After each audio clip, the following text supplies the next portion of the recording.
Hi, everybody. It's Father Michael Nasser coming to you from St. Nicholas Orthodox Church in Grand Rapids, Michigan, here for this week's installment of our midweek reflection. So, I'm going to do it. I'm going to get into a topic I've been thinking about for a long time. And like many of you, have been thinking about it more deeply in the last several months. It's a touchy one. I want to talk about race. Been wanting to talk about it for a while, talk about it a little bit in the aftermath of the death of George Floyd, because I think some things had to be said then. But I haven't talked about it much lately. But it's still a big issue, um, and it's getting bigger. And I'm not talking about it only because it's a big issue and it's getting bigger. I want to talk about it because, and forgive me if this offends anybody, I don't hear any voices in any of the sides on this issue.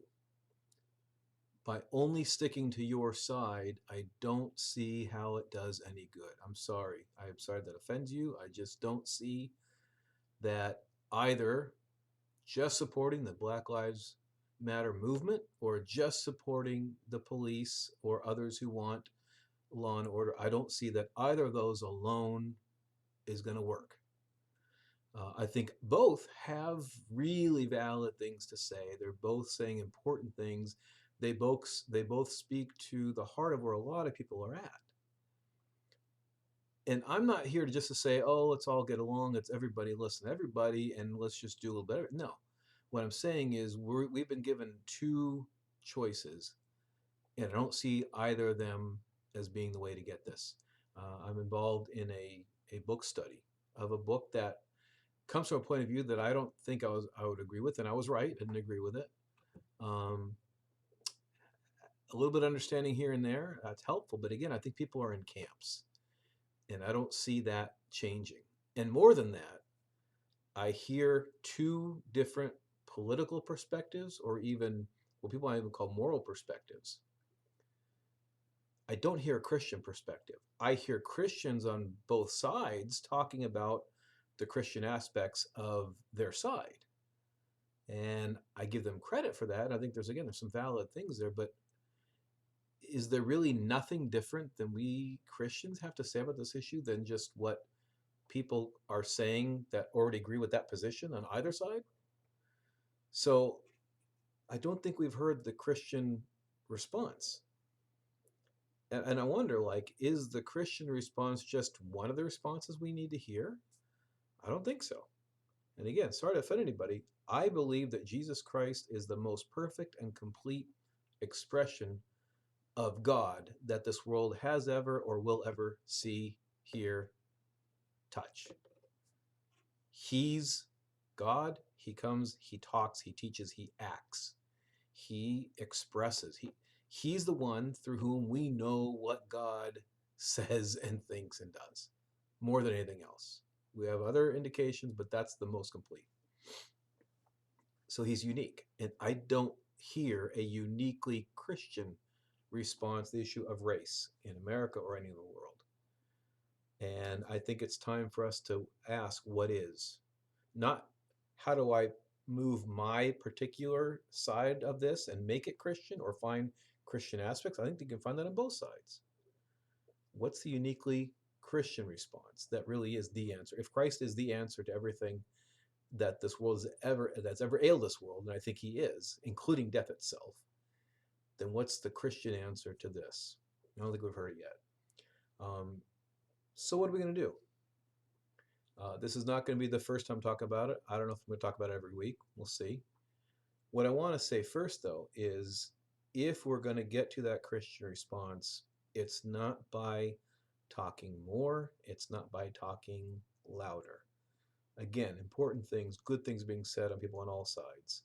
Some not so good things being said by people on all sides, but um, and I'm not looking again just to blend people. I'm looking to say, how do we see this differently? So what's step one? I think step one is to talk less and listen more. I think it was in Hamilton, right?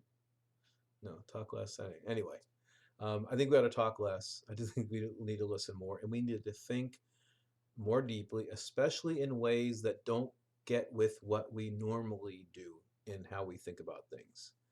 I'm not just looking for us to be some, you know, nice and get along and include everybody and happy, happy, joy, joy. Um, what I'm looking for us to think about and develop is what is the Orthodox Christian way of looking at this?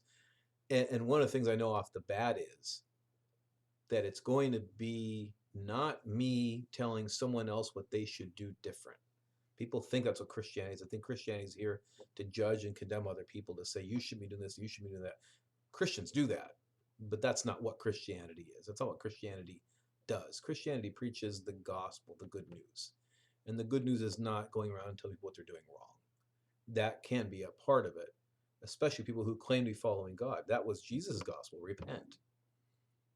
So it's not as if we're just going to tell happy son stories. But again, we're not here as a church just to criticize and tell people what they're doing wrong. I think there's a place for, I think there's a place for the prophetic voice of the church to call out and speak truth to power.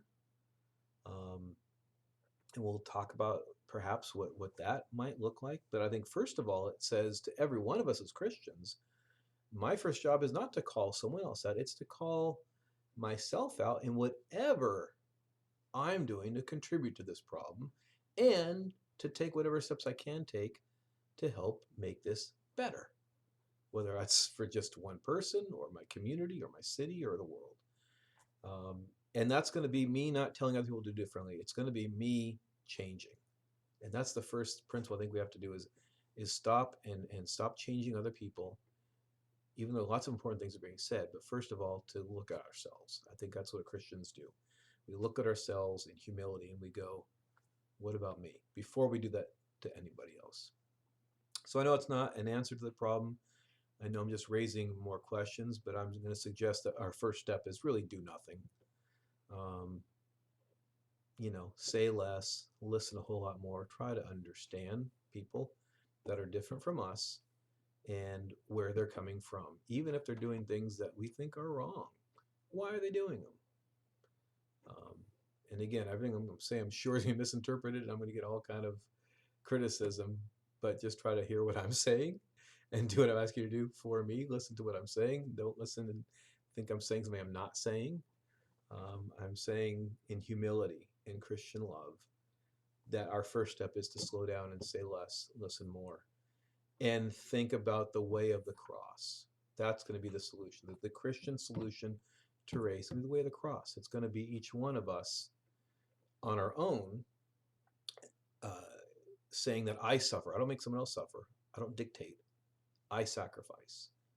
And then to say, how do we take that principle and bring it to other people without mandating it for them, but to still hold the principle? What does it mean to say to the people in the Black Lives Matter movement, what you're going to do that's going to be powerful is not you condemning other people. It's looking within yourself and saying, what can I do to help the problem? That's not just condemning someone else, and looking for those on the other side of the issue, whether they be pro-police or pro-law and order, whatever that other side is, however you conceptualize it, and say, what can we do to make this better? What are we doing that needs to change? Looking at ourselves first, and then from that as a basis of the problem. So I know not a lot of solutions, but I think we all got to think a lot more, reflect in the middle of this week, in the middle of a lot of weeks, and in the time between the middle of the weeks, and calmly listen to what God is trying to tell us. Because I think he's saying a lot, and I don't think we're listening very hard. Thanks for listening. If you think this is helpful for anybody, like I always say, share it on your social media platform. Feel free to email me your comments or other topics you want me to get into later on.